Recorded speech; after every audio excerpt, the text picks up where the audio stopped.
Welcome everyone to Tattered Cover virtual events.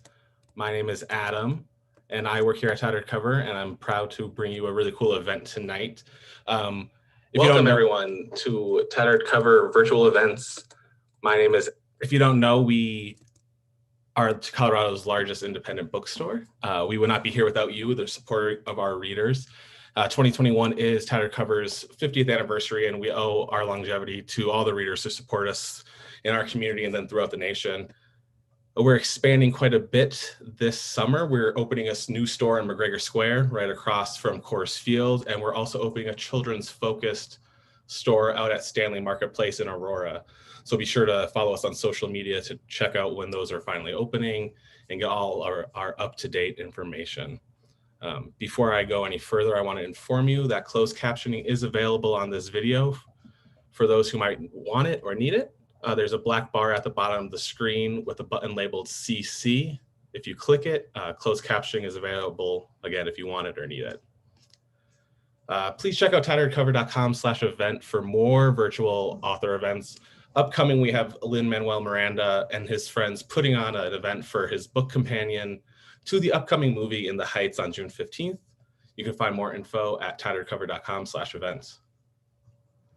Tonight, I'm excited to introduce the author of Sidecountry, Tales of Death and Life from the Back Roads of Sports, John Branch, who will be in conversation tonight with Mike Rice. John Branch is a Pulitzer Prize-winning reporter from the New York Times. He is the best-selling author of Boy on Ice and The Last Cowboys and has been featured multiple times in the Best American Sports Writing. He lives near San Francisco, California.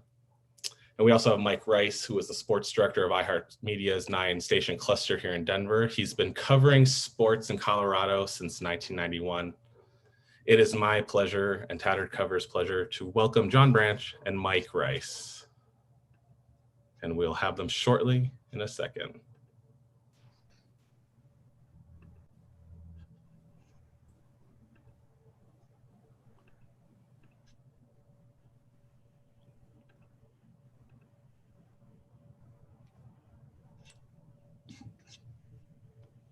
There's John.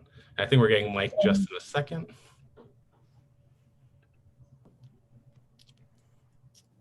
Perfect. Okay, and here we go. I will bow out and let Mike and John take it over. Adam, thanks. I really appreciate it. John, it's great to see you, my friend. Good to be with you tonight and celebrate your new book. Congratulations. Thank you, Mike. Should we tell them our little backstory real quick? I think I will let you do that. Yes, because there is a connection that spans several years, and with your wife a little more than that, if that sounds okay. Yeah, this is a Tattered Cover after dark. Yeah, Mike Rice and my wife went to high school together. And so when I was working in Denver as a sports reporter, Mike and I got to know each other and somehow made the connection that he was from San Rafael, California. And I said, oh, my wife's from San Rafael, California. And sure enough, they were classmates in high school together. So we have that connection from a long time ago. We do. And it's been a number of years, a terrific friendship. And I am just so thrilled for your success, John, and the new book. For those who have not seen it, Sidecountry. As Adam said, Tales of Death and Life from the Back Roads of Sports. I thought we'd start tonight, and we will have a chance for questions from people in the chat a little bit later on. But I wanted to start, since this is a compilation of your greatest hits, in a sense, a lot of your tremendous pieces, if you can pick out, a dozen or two from 2,000 plus pieces with the Times, how you go about finding stories. So let's just leave it open-ended there. How do you know a good story when you see one? Ooh, that's a good question. Most of them just come from a weird curiosity that I have. I'm not smart enough generally to be too deep of a thinker here, but I come up with kind of just kid-like questions to answer. And so sometimes it'll be my kids will ask me something, or somebody will ask me something about somebody or how something works. And I start to try to dad-splain them a little bit, and then I realize I have no idea what I'm talking about. And I think, well, maybe there's a story there. But most of the stories that I come across are stories that I think are things I don't know a lot about. And I feel like if I don't know much about them and I find the topic enticing or potentially illuminating, and there seems to be a human element to it, then I will usually think, well, if I'm interested in this, then probably some readers will be too. Unfortunately, I work at a place like the New York Times, which allows me to do that and sort of kind of go off this kind of internal barometer of, is this a story or is this not a story, and is there a potential there? And when I'm doing a lot of stories like these that are a little off the radar, that are not generally mainstream sports, it's a little bit of a gamble to decide whether or not there'd be any interest in this, but I'm fortunate to work where I do, where I'm allowed to sort of take some of these chances. Yeah, I mean, there is probably a process you go through sort of internally to determine, is this worthy of being published, right? Oh yeah, and usually the editor is the one that says yes or no. I've pitched a lot of stories that went about as far as 2 sentences, and they're like, yeah, I don't think so. But I've also had the great pleasure of working for editors that will take 3 of my ideas and say, go do number 2, and off I go. There's a lot of trust involved. And I've been working there for 15 years, so I'd like to think they kind of know that I have a little bit of a track record. When I have a sense of what I think a pretty good story is, I'd like to believe that the Times usually buys in generally, and usually agrees. Yeah, is it usually a tough sales pitch with your editors, or is it by this point, like you said, pretty smooth because there's a trust both ways? Yeah, I think I know what they will like. And so I think I don't really think about it a whole lot, but I will come up with some story ideas and ponder them to myself and think, I think they will like this idea. Maybe 10 years ago, I was a little uncertain, or when you get a new editor, their kind of likes and dislikes change a little bit. But for the most part, yeah, I think I have a pretty good sense of like, this feels like a New York Times story.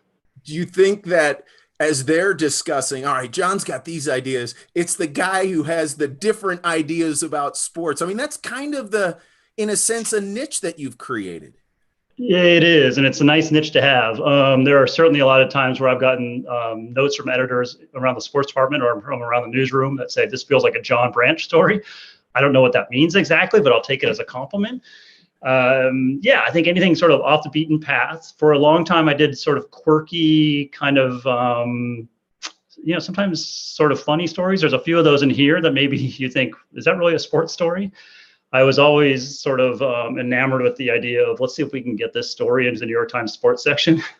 There's a story in this book, for example, about dog grooming. There's a story about Rubik's speed cubing. Are they sports stories? I don't know. But I've made a career of sort of testing those boundaries of what really counts as a sports story. And the older I get, the more serious it seems like most of these stories are getting. And so, again, they're not necessarily sports stories the way we think of them in terms of the sports pages. There are no box scores in this. This compilation has very few people that people probably have ever heard of, very few topics that people probably know a lot about, but that's exactly right up my alley. Yeah, absolutely.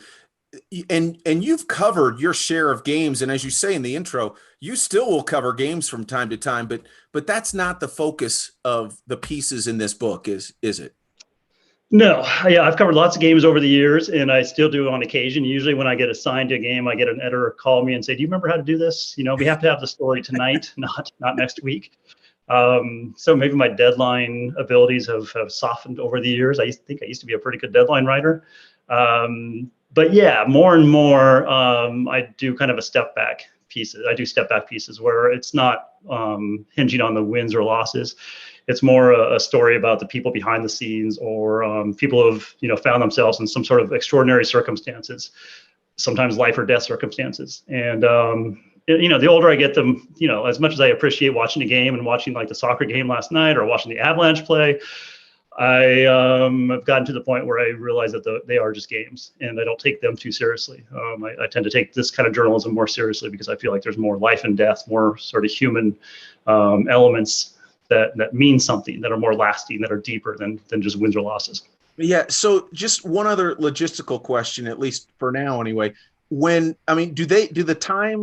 the Times have you on a schedule like we'd like a John Branch piece every 3 weeks or whatever? I mean, is there a timetable for you?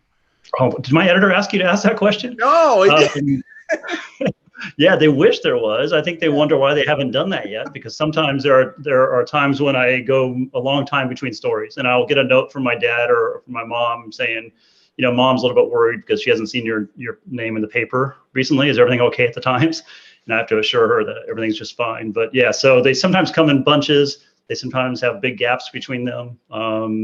but it's all good. It's all fun. I like getting my name in the paper. I like having stories, but sometimes they take a little time to churn through them. They do. And I would think the freedom, and it goes back to what you said earlier, and they didn't tell me to say this either, but the freedom to do that and to really give the story the time it's due on the front end before it's published has to be a luxury for you. Oh my gosh, yeah.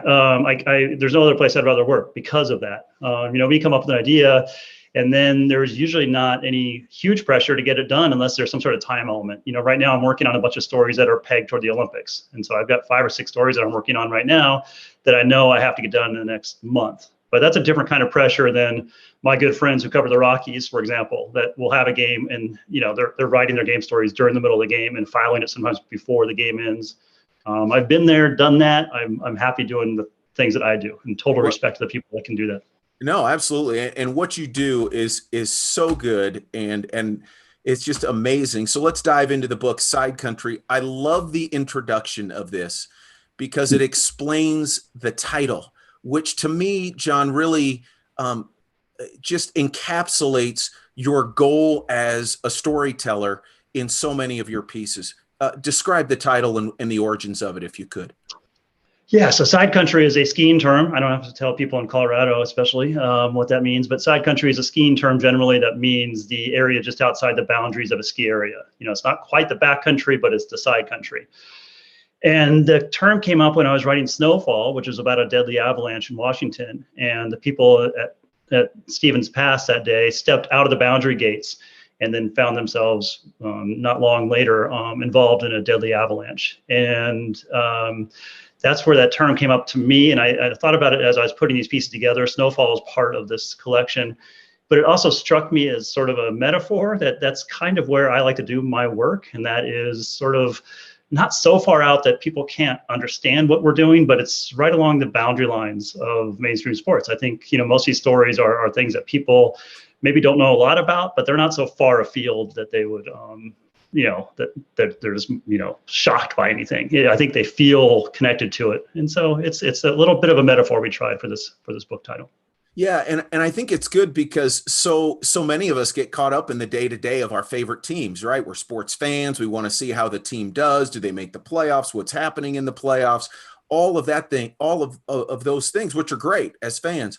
But when you're talking about storytelling, you got to go a little deeper. You got to go maybe where I love what you say. It's you want to write stories that the readers didn't know they wanted to know about. I think that's awesome. Yeah, it's a little bit of a trick. I guess it's a little bit of a high wire act, which I enjoy. But most of the stories that I write, I have nothing, or I know nothing about them before I start to report. And as a beat writer, which I've been over the years, you get to know, for example, the Rockies very well, right? And so when you write stories about the Rockies, you kind of know institutionally and intuitively what sort of the nuts and bolts of a story are. You're learning new things, but kind of the heart of the general idea, the general subject. Most of the stories I do, I go in there totally blind. It's more to me, almost like a course, like a college course, where I think, okay, let's see what we're going to learn. And I study it as much as I can. I ask as many questions as I possibly can. I interview as many people as I can. I travel when I need to, which is most of the time. And then I take the final exam. And the final exam is the story in the New York Times. And we have incredibly insightful and brilliant readers. So it's a tricky one to always fool them. So it's a fascinating test. But I love the challenge of coming up with stories that readers probably don't know a lot about. And if I can get them to start reading it, a good headline always helps. But if I can get them to start reading it and then get to the end and be like, I had no idea I wanted to read that, but I'm going to pass it on to some friends because it struck me. That's the greatest compliment I can ever get. Yeah, and you do that as well as anybody out there. But there have to be times when you think, I really believe this is a good story, and you get into it and you go, is it really a good story? What do you do then? Yeah, well, you punt. And again, working at the Times, there are times where I have story ideas and they don't go exactly the way I think. This is nonfiction. We can't make them up. So we have to decide whether we, cut our losses, whether it's just a different story, whether it's just a shorter story, maybe the angle changes, maybe we hold on to it until it feels like it's more ripe. But generally, I feel pretty good that we are not going to run stories that we don't feel pretty good about. And again, because these subjects are subjects that don't get a lot of print normally, climbing, for example, the New York Times might run, 6 stories about climbing over the course of a year. I want to make sure it's the right 6 stories. And so, we take some time to sort of think about, if we're writing about a subject once a year, twice a year, 6 times a year, is this the right story to be doing?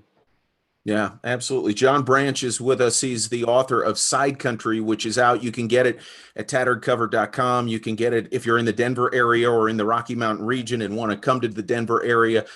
There's all kinds of locations. Tatteredcover.com is the resource for you. And also, if you do have questions for John, we're going to take some through the chat. So if that's available to you on your Zoom, feel free to line those up and get some of those listed, because we'll be going to some of those if people have questions. But John, I mean, when you've written over 2,000 pieces over the course of years for the Times, and you pick 20, I don't know if saying is there a favorite, but these are the memorable ones as you write in the introduction, or at least some of them, right? Yeah. So, I mean, that was kind of the trick. When W.W. Norton, who's the publisher of this book and who published 2 previous books of mine called Boy on Ice and The Last Cowboys, came to me, Matt Weiland is my editor there, and he came to me and said, how about a compilation? I said, like a greatest hits album, that's like Blind Melon having their greatest hits album, right? It's a huge honor to think that they would think that my work is worthy enough to have some sort of compilation. And the idea was, so what stories are we going to put in this thing? And the idea at first was, let's make them sort of outdoor adventure. It's sort of become a genre of mine over the past decade or so. And also anything else that sort of fits into that kind of weird category of kind of outside the mainstream. So all these stories were basically ones that don't have very many famous people involved in them. And all of them were basically just culled from my mind as to what really means the most to me, which stories really stick out to me. There's no way to go through the archives of the New York Times and, pull up out of all those stories that I've written, which stories mean the most, or which stories got the most hits or anything. So I just said, let me just think about this. Which ones really stick with me? And these were the 20 that or so that really stick with me. And so it was an interesting thing, Mike, because sometimes I did come up with a big list of story ideas, and sometimes I'd go back and read them. And, in my mind, I love the experience of writing them. I love the people I met. It really sticks with me in memories. I can usually tell you where I was when I interviewed people. I can sometimes tell you where I was when I wrote the story. And then I went back and read the story, which we never do as reporters, really. We never go back and read our own work. And I was either disappointed, like, oh, this wasn't as good as I had hoped it was now that I look back at it, or maybe my tastes have changed, or I just didn't love my word choices. I mean, little things that I kind of went, oh, shoot, I was really hoping I'd like that story better. And there were some cases, and several of them in this book, where I thought, wow, I used to be really pretty good at this. I don't know what happened to me, but 5 years ago when the story came out, this is a really good story. So a little bit of both. And so that got culled down probably from 40 stories or so that I came up with off the top of my head to these final 20. Yeah. Was it a collaborative process to actually decide upon the 20 that made the cut?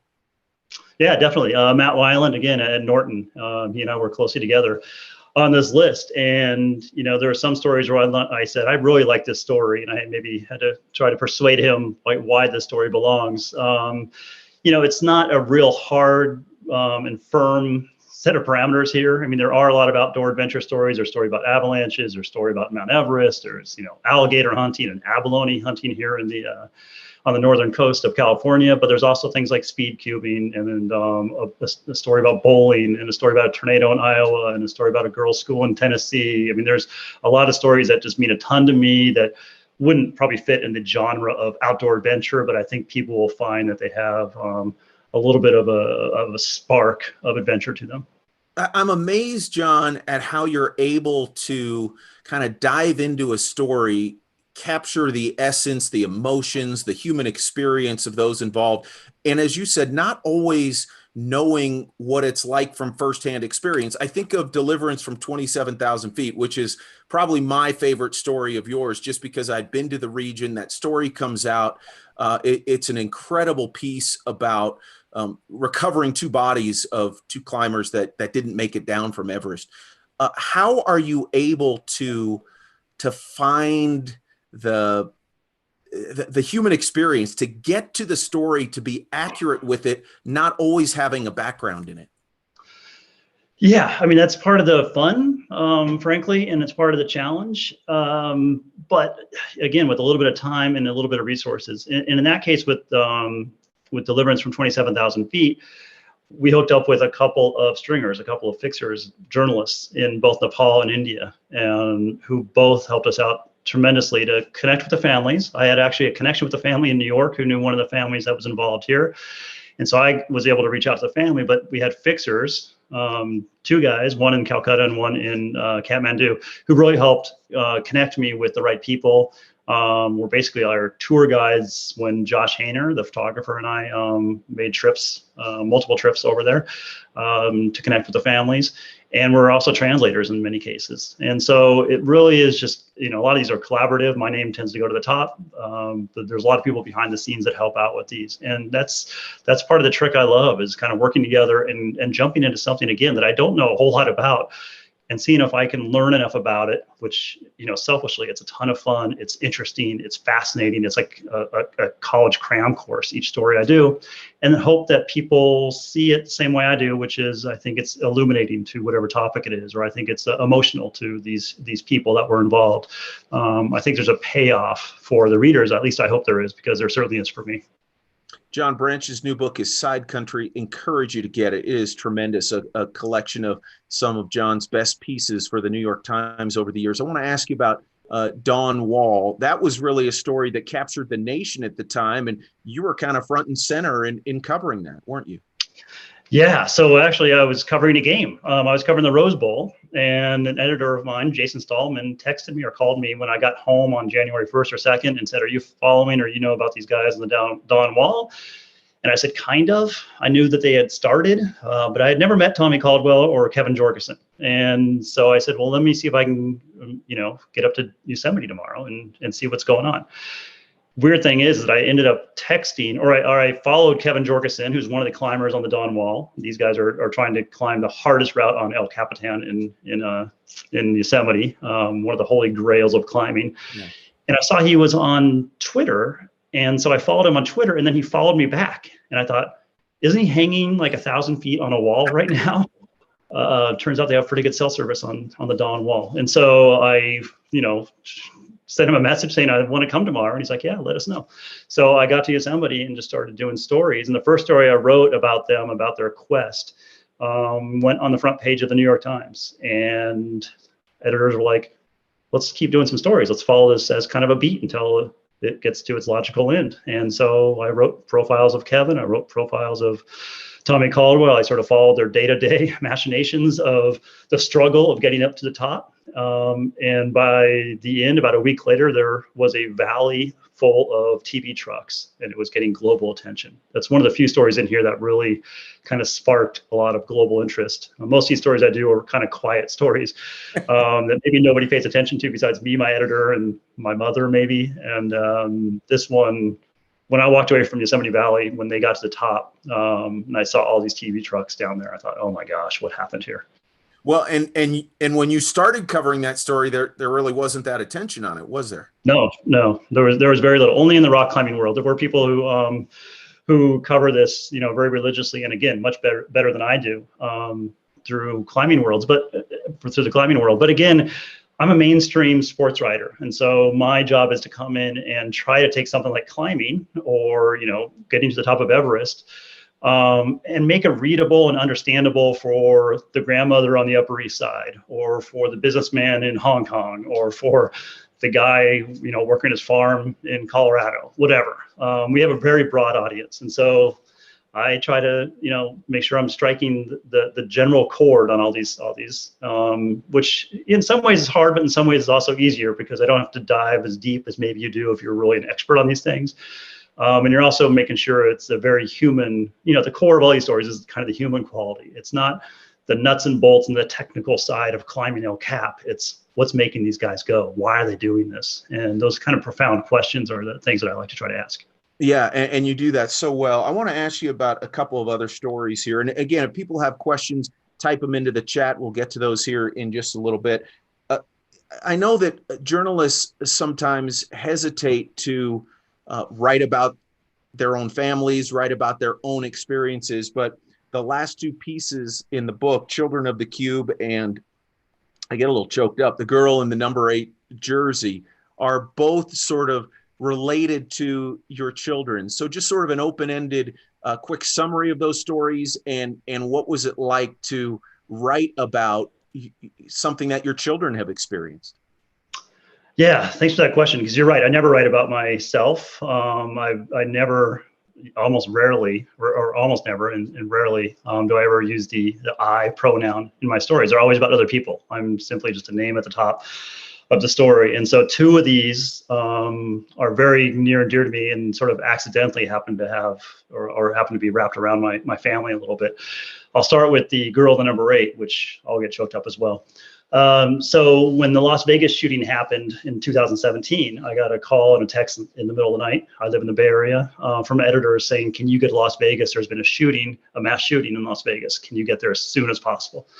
So I bolted out the door and got myself to the airport and got on a plane and got to Las Vegas. And when I landed, my wife at some point later on that day texted me and said, Stacy Etcheber, who was one of the mothers of a girl on my daughter's soccer team, one of the other parents, and her husband were at that concert, and she's missing. And so I spent the week working for our national desk on the story from the Mandalay Bay. In fact, John Elgo and I, a colleague of mine, and I had a room just a few floors below where that killer was, but the exact same layout. And so I was spending every night working in this room for a week, and envisioning and drawing maps and creating, stories about what happened there.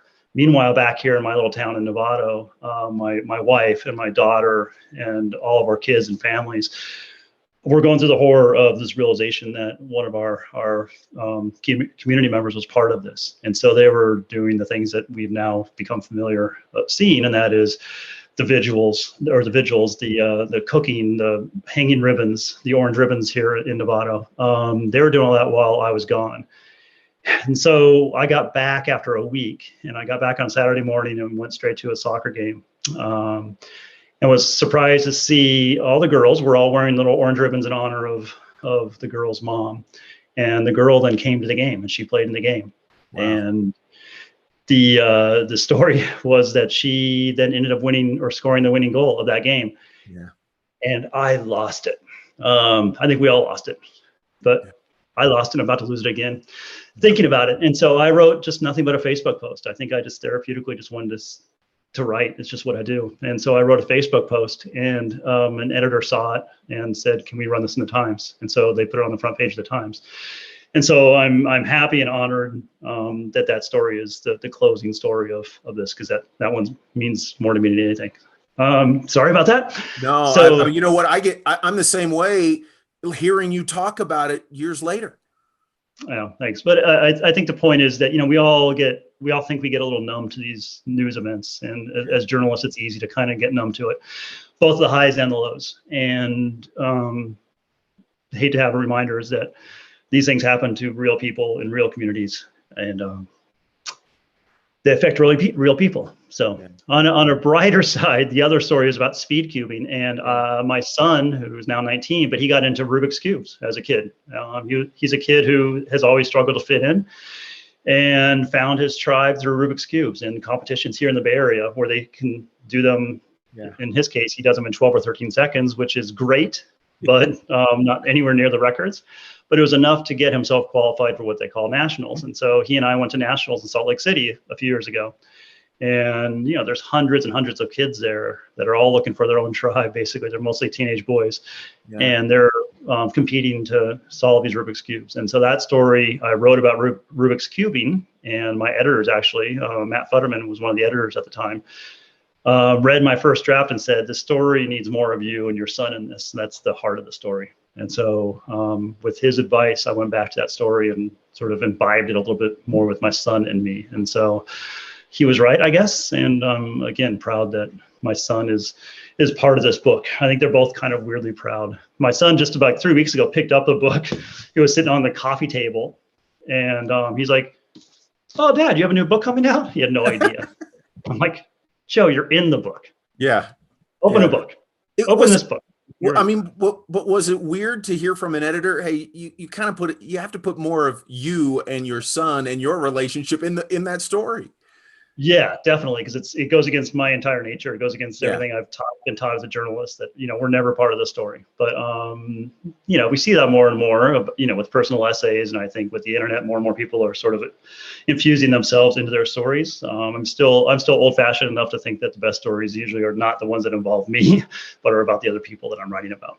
Yeah, let's go for a couple more minutes, and then we'll turn it back over to Adam to see if we have questions. And again, if you have questions, if you're with us tonight, we appreciate it, number one. And number two, type them into the chat, and we'll get those to John here, and you can ask about either a story in the book or how he does what he does, because he's seriously, John, you are one of the most talented people I know, and to see you, your success with Boy on Ice, with the Last Cowboys, and now with Sidecountry, and I know it's going to be a great book. So, last question from me before we get to questions from the audience is, what's it like to see a cross section of 10, 20 years of your work, your journey in a book? Yeah, thanks, Mike. It's strange. I mentioned that if we never go back and read our stories, and it's really true. I mean, as a reporter, you tend to write your stories, file them, and you hope you never see them again, because if you see them again, it means an editor has some questions. And so, when the paper comes out the next day, I never look at them again. I mean, why would I read back through it again? I might see something I hate, or I might see something wrong or something. So I really don't even look at stories again. So to come back and have to read these stories kind of reminds me of all the places I've been fortunate enough to go, and all the people I've been fortunate enough to meet, and all the people I've been fortunate enough to share their stories. A number of these stories involve people who lost their lives, many of whom I never met. And so the fact that loved ones were willing to trust me, a stranger, to sit down and open up their heart and tell me what they went through, tell me about the worst day of their life. Yeah. It's a huge honor. And so to go back and read these reminds me just how lucky I am, and how much I adore the fact that people were willing to trust me. And I don't take that responsibility lightly. Yeah. And it shows. The book is Sidecountry, Tales of Death and Life from the Backroads of Sports. You are going to love it. Tattered Cover is your connection to pick it up, tatteredcover.com. Or if you're in the Denver area and you've never been to Tattered Cover, shame on you. If you've never been to Tattered Cover because you're not in the Denver area, get to Denver and go to one of the Tattered Cover locations. John, it's been a pleasure. We're going to get some questions that Adam has from the audience, but continued success. Congratulations. It is outstanding. Thank you, Mike.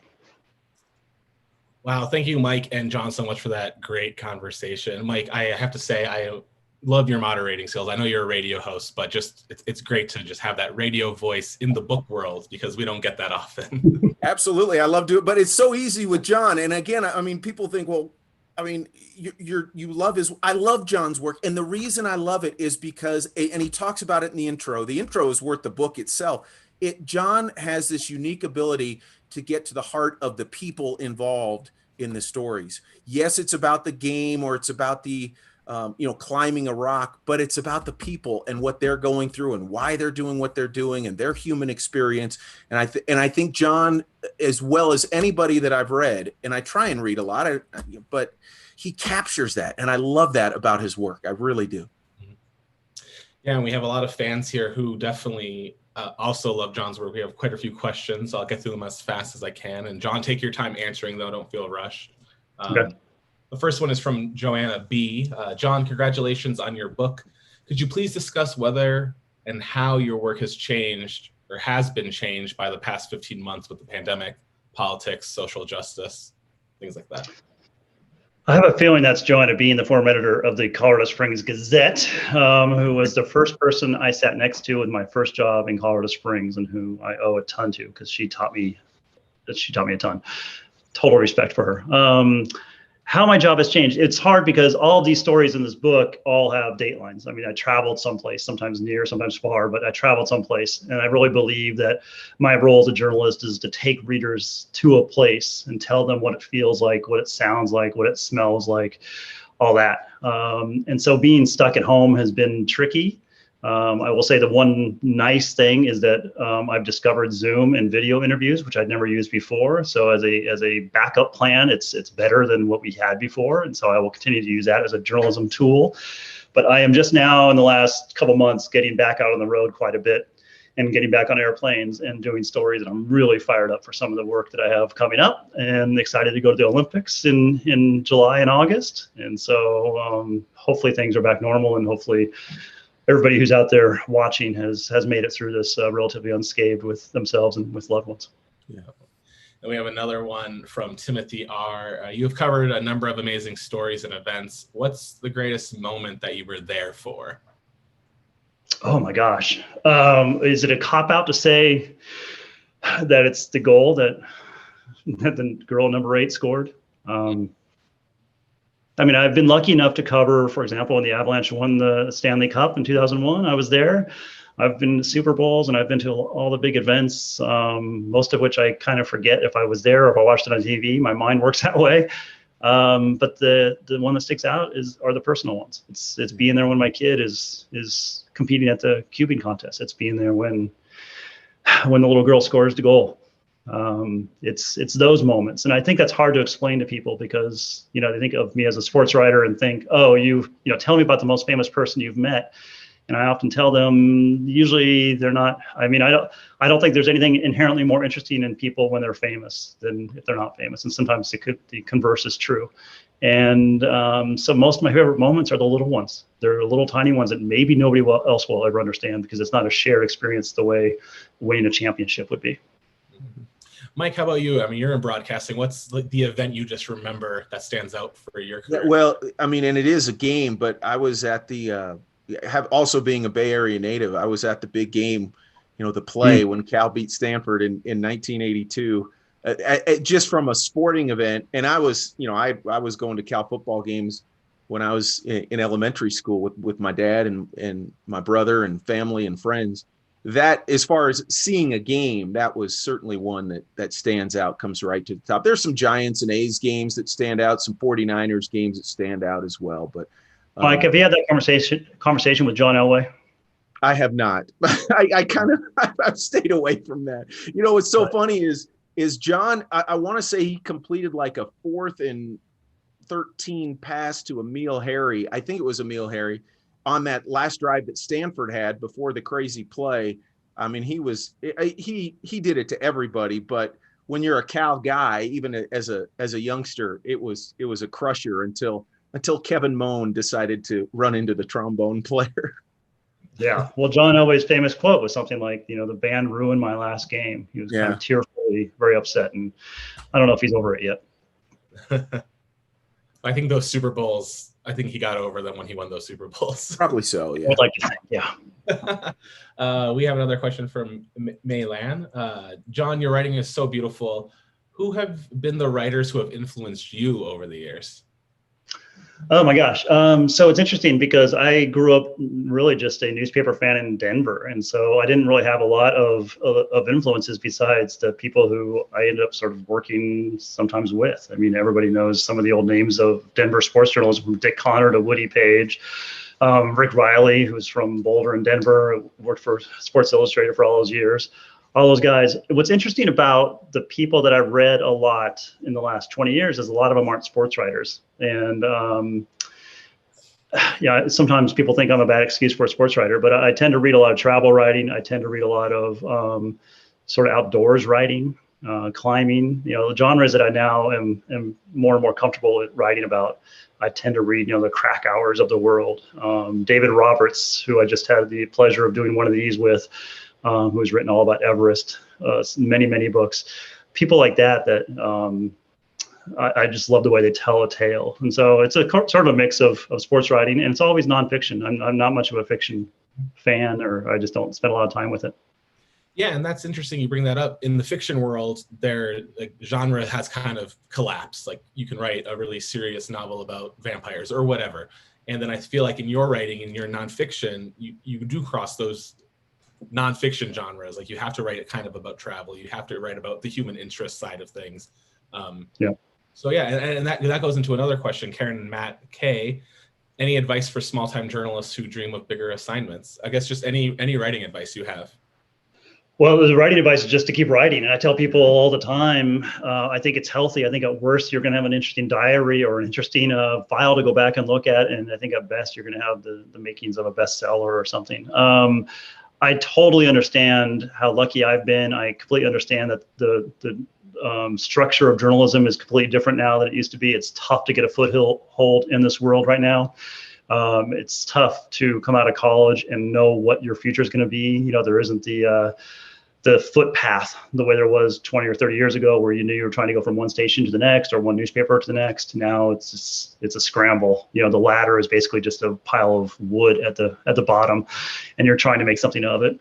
So my belief, and this is what I tell young journalism students in college, is that if you are really passionate about it and you are talented, and you need to be honest with yourself or have people around you that are honest about it, then you will find a way. I don't know what it's going to look like, but I really do believe that people who are talented in really anything and have a passion for it will figure out how to make it work. And so, God, stick with it. We need writers more than ever. We need truth tellers more than ever. So, can I just jump in too? And John, correct me if I'm wrong, but unlike years ago, there's so many more outlets that people can write or broadcast even on their own. I mean, if nothing else, keep an online blog and pretend like you're writing for a paper or a magazine or wherever you might want to get published, and just keep looking for those great stories. I mean, if nothing else, like you said, you're going to get good practice and you're going to get better if you have the talent to begin with. Yeah, no doubt. There's more places to get published, more places to practice this than ever before, because those structures have kind of fallen away. The problem is, can you make a living doing it? Yeah, and, right. And that's tricky. And I get that's a real problem. And so I'm hoping journalism is kind of in this weird little moment where newspapers like mine, I think, have figured it out. It's a subscription-based model. I'm hoping that more and more people step up and figure out how to do right.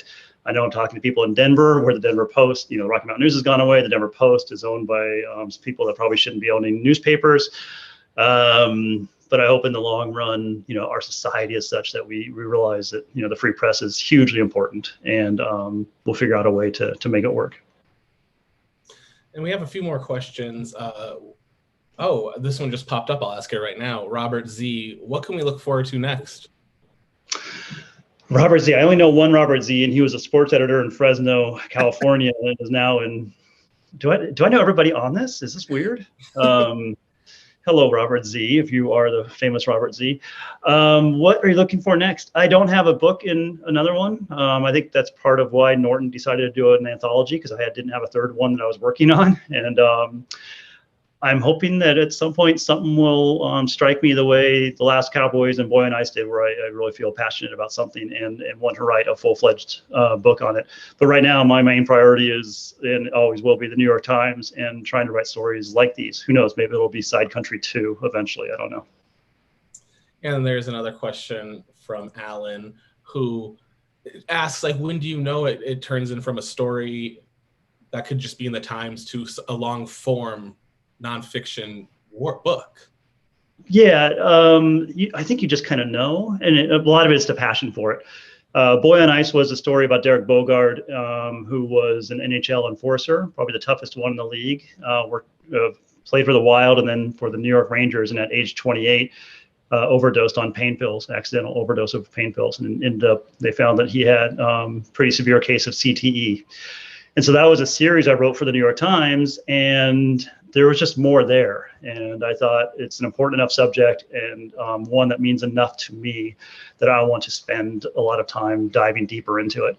And The Last Cowboys was a story that ran in the New York Times about a ranch family in Utah, a world-class rodeo family with a ranch operation in Utah, about trying to hold on to their land outside of Zion National Park as the world closes in on them. And I loved that story, and it was a ton of fun, honestly, going to rodeos and hanging out with these folks. And so that was a labor of love when Norton came to me and said, would you like to expand it into a book? And I said, absolutely, because I love it. So that was a little bit different. I just had so much fun doing it. And I think it hit a lot of the big issues of the West, you know, everything from water rights to property rights to public lands to cattle consumption, cow consumption. It hits everything that I thought is an important book, but also selfishly, again, fun for me to do. Mm-hmm. And then a question just for me, you brought up how you never have I in the story, and it's hard for you to write those personal stories. With like the influx of creative nonfiction where writers are now injecting themselves into stories. Does that interest you at all, or are you strictly I am a journalist? I'm pretty strictly I am a journalist. You know, I do think personal essays are places for them. Certainly, if you have an individual story that sort of illuminates a broader issue, I'm all for it. I do think the trap that we run into sometimes is that people think, you know, when the Broncos won the Super Bowl, let me tell you what it was like for me when they won the Super Bowl. And I think, well, why is your experience with the Broncos winning the Super Bowl that affected millions of people any more important or interesting than anybody else's?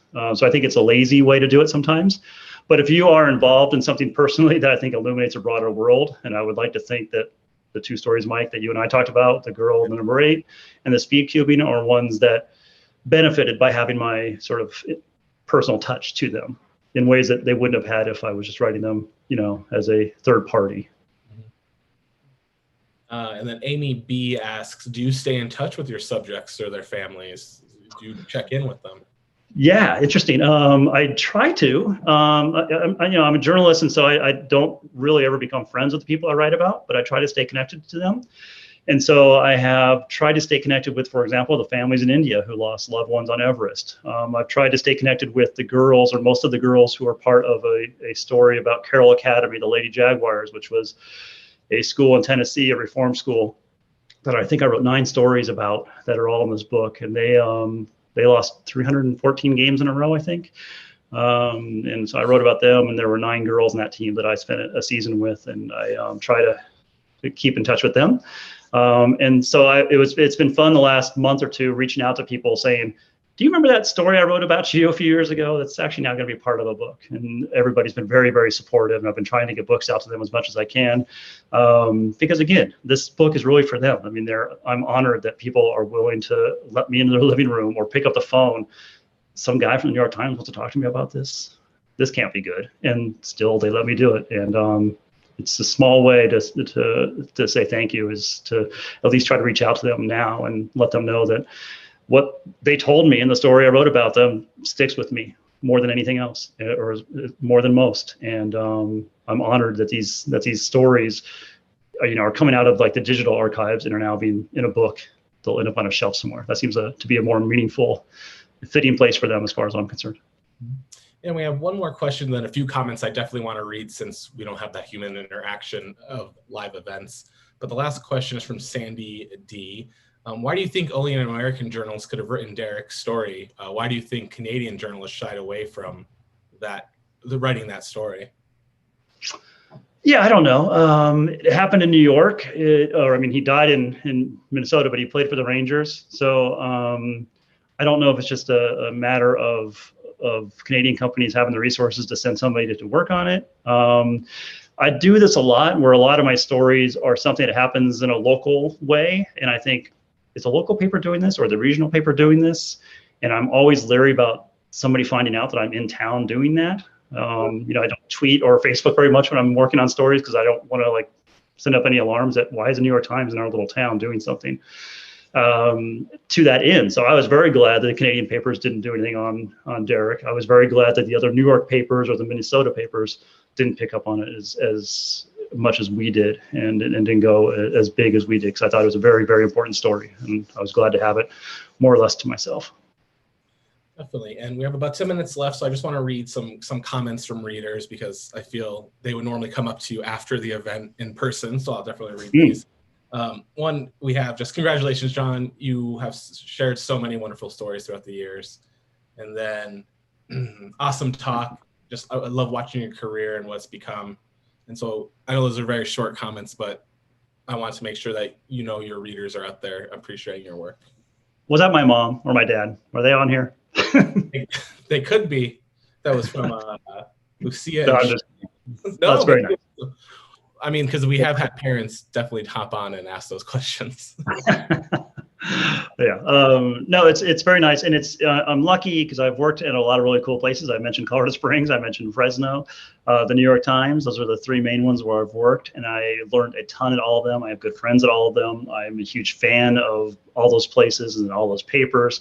I've been really, really lucky. And this book is kind of the culmination of a lot of a lot of luck, honestly, a lot of serendipity. And so I'm very grateful to these people that would be willing to buy a book, that would be willing to engage here tonight, that are willing to send me notes here and now to say they liked something I did, or that I got something wrong, which is fine too. The connection with readers is a big thing, and it's very nice. So it's nice to have a forum like this. Well, thanks so much, John and Mike, for taking the time to talk about Sidecountry and being here supporting Tattered Cover. Could you let readers know where to find you on the internet?